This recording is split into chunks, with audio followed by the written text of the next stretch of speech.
Let's move on to the next story. This is a bonus story, and this is a big one. I don't know if it's receiving a lot of coverage, but it came my way, and we got to talk about this because last time Butch Ware was on the show, he explained that when people think about the Muslim community, a lot of times they think of Arab American Muslims, but there are also Black Muslims as well. A lot of the voices that you have heard from, whether it's in corporate media or independent media, for the most part, you've been hearing from the Arab American community. Well, now, ladies and gentlemen, you're about to hear from the Black Muslim community, and I think this is gold. Shout out to the Middle East Eye for this. Genocide must be our red line. Black Muslim leaders shun Harris for U.S. president. Ladies and gentlemen, Black Muslims are now speaking out and they are shunning Kamala Harris for president. So you see, this is something else I think that the Democratic Party doesn't think about. When they talk about Black voters and remember, some of those Black voters are Black Muslims. And they don't think about that when they say, I am going to give Israel everything that it's need. My support for Israel is unwavering, unconditional. They don't think about that because they think we're just a monolith. Now let's get into the story. This is pretty cool, I think. Let's dive in.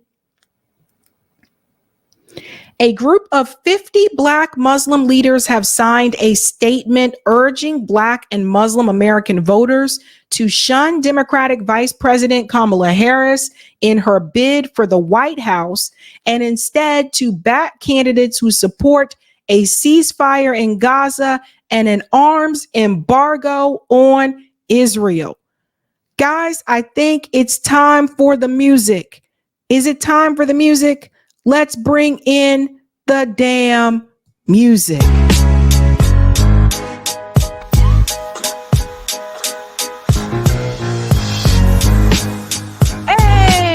Hey, let's go. Let's go. Let's go. That's what I'm talking about. That's what I'm talking about. Heck yeah, fam. I told you, you need more people. You need a coalition. So these leaders, this is important because corporate media, they have hand selected a few sellouts from that community and said, look, these Black Muslim leaders support Kamala Harris. They didn't tell you about this. They didn't tell you about the 50 Black Muslim leaders who signed this statement. The new statement, first reported by the Middle East Eye, is the latest effort from Muslim community leaders, from imams to scholars to activists to politicians, telling voters not to choose Vice President Kamala Harris in the upcoming November election over her unwillingness to commit to policy changes that would hold Israel accountable for its ongoing war on Gaza and now Lebanon. This has killed tens of thousands of Palestinian and Lebanese people. I would say hundreds of thousands. Although some Muslim Americans have nevertheless argued that our community must support Vice President Harris because of her positions on domestic issues or their belief that Donald Trump might be even worse on issues like Gaza, we respectfully disagree with their conclusion.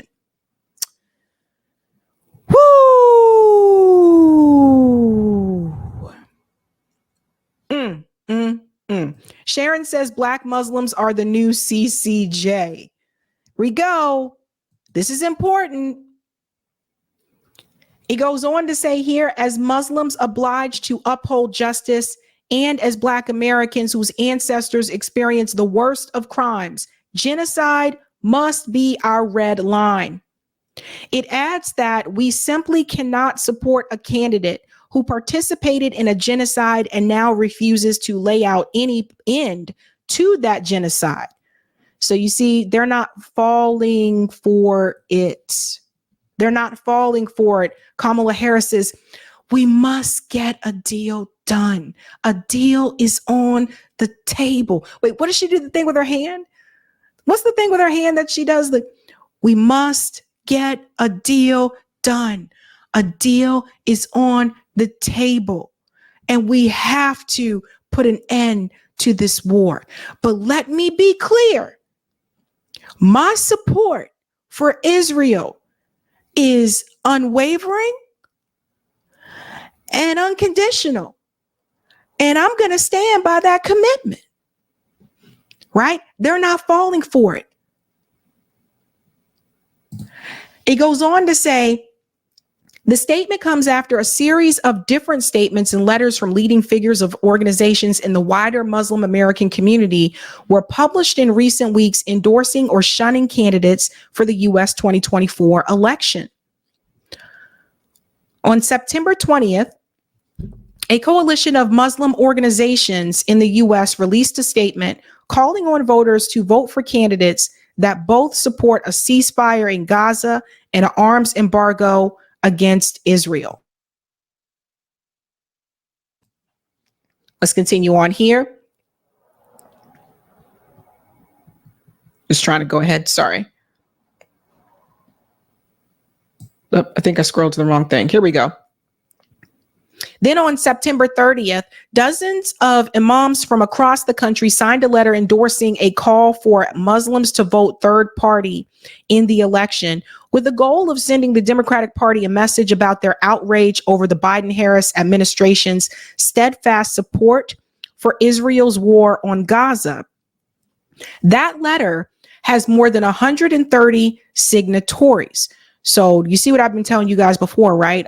I told you that Kamala Harris's campaign, in my opinion, I think what they're trying to do to try to make up for this loss of support is I think they're trying to appeal to white women in the suburbs that are passionate about the overturn of Roe v. Wade to get them to kind of fill in that slot. Also, she's trying to get Republicans as well, too.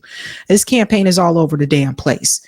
But it goes on to say, a week later, the Muslim-led Abandon Harris movement endorsed the Green Party's Jill Stein for president. We call on Muslim voters to support only a pro-ceasefire and pro-arms embargo presidential candidate, as well as candidates down the ballot who support other just policies, including economic justice, religious freedom, healthcare for all, humane immigration policy, reforming the criminal justice system, and racial equality. The statement from the Black Muslim leaders said. So first you had Abandon Harris. You now have the Black Muslim leaders who were telling people to support the pro-ceasefire, pro-arms embargo candidate. And there's another endorsement that came that we're going to get to in just a second, another organization. It goes on to say here, I want to jump ahead to this part. When we look back at the movements that have been successful in asking this country to change course, Black communities have been at the core of that change and were the drivers of that change. And that's coming from Abdullah. I interviewed him. A copy of the statement was shared with Middle East Eye, and organizers say they plan to share it on the same website hosting the previous letter from leading imams. So I want to highlight false narratives. This is what I was telling you what corporate media is doing. And I'm so glad they highlighted this. The statement from Black Muslim leaders comes several weeks after NBC News reported earlier this month that around 25 Black Muslims had endorsed Harris for president. NBC's reporting, which made no mention of the significantly larger group of imams endorsing third-party candidates, claimed that the 25 Black Muslims supporting Harris was a sign she was winning back Muslims disaffected by her administration's Gaza policy. So do you see what I was trying to tell you what corporate media is doing? They are cherry picking information to try to help Kamala Harris. That's literally what they're doing. I don't see them reporting on this. So this is why you have independent media. They're not covering this at all. They don't want you to know about it. This is why you haven't seen them interview Abandon Harris. You saw them interview the leaders of the uncommitted movement, but you didn't see them interview Abandon Harris. So the endorsement reported by NBC was also organized by a current Biden administration appointee. You guys see it? Which was not mentioned in the report. Do you see that? So what I'm trying to tell you is this. Some of these people that are out pretending like they're part of the movement, say that they're for Palestinian struggle, some of these people work within the Biden administration, or they work in DC, or they're a staffer of said politician. Some of these people are clowns. And they're playing you. They're playing people. They're playing people within the activist community. They're making it seem like they're down with the cause. But at the same time, they're kind of there to see what's being said and what's going on and take that information back to the campaign and tell them how to move. It's an old trick. Old trick. Goes on to say here, while some Black Muslim leaders express support for Harris, recent polling by the Yaqeen Institute has shown that only 32% of Black Muslims plan on voting for her in this upcoming election. So does everybody see this here? Because see, what they fail to understand, again, is that it is not uncommon for people to put their faith above everything else. Not just those that practice Islam, but you see this with Christians as well, too. Like, it's not uncommon for someone who's Christian to say faith above everything else, right? What do the football players say when they accept it? What do they say when they accept like an award or MVP? I'd like to thank God. Hold on. Thank you. Thank you. Thank you. Thank you. Man, I don't really know if I don't even know if I deserve this right now, but you know. I'm glad it did happen. First and foremost, I like to thank God. You know, I couldn't have gone through it without God.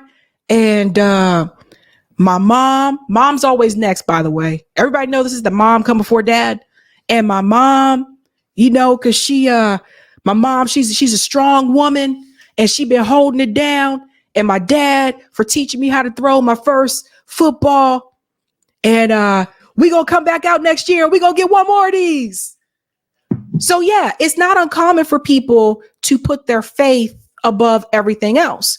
So what the Democratic Party seems to not understand is that they're looking at, okay, these are Black voters. Let's try to go get the Black voters. You know, they're going to support us anyway, or they assumed they're Black voters. They're going to support us anyway. Not thinking about the fact that if you're a Black Muslim, you might be more likely to put your faith, Islam, above everything else. So even though they may be Black, that doesn't mean they're going to support the Democratic Party because of what you're allowing to happen in Gaza.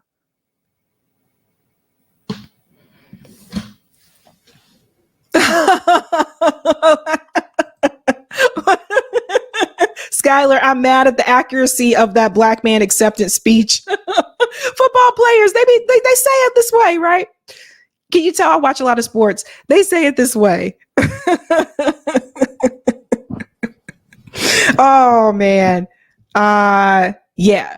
So, and you'll hear it from this guy here, because I shared it on Twitter and there was a guy that commented and he explained it as well. Let me find him. Here he is. Right here. AFFTP. I'm a Black Muslim. Genocide is the red line that must not be crossed. Genocide cannot be condoned and rewarded with a vote. I'm voting green, and the entire Muslim community in North Carolina is being asked to do the same.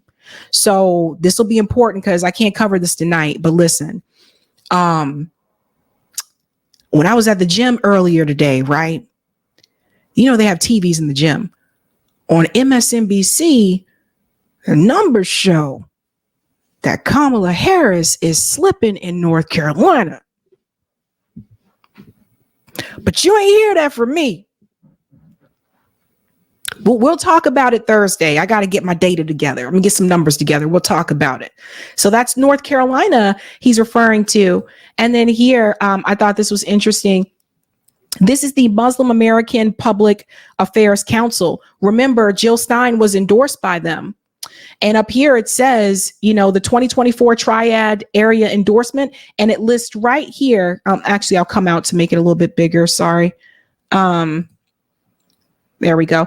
It lists right here, Jill Stein and Rudolph Ware, President and Vice President of the United States. So do you see like how organized the Muslim voters are in North Carolina? They have a whole network here, and they're telling people, look, this is who we support for the national races, state executive, judiciary, NC legislator, and referenda. So there it is. And this is what people have to understand. You know, again, like when we say that Black people aren't a monolith, I think the Democratic Party just doesn't really understand this, that for some people, faith is above everything else. But that was interesting news to hear.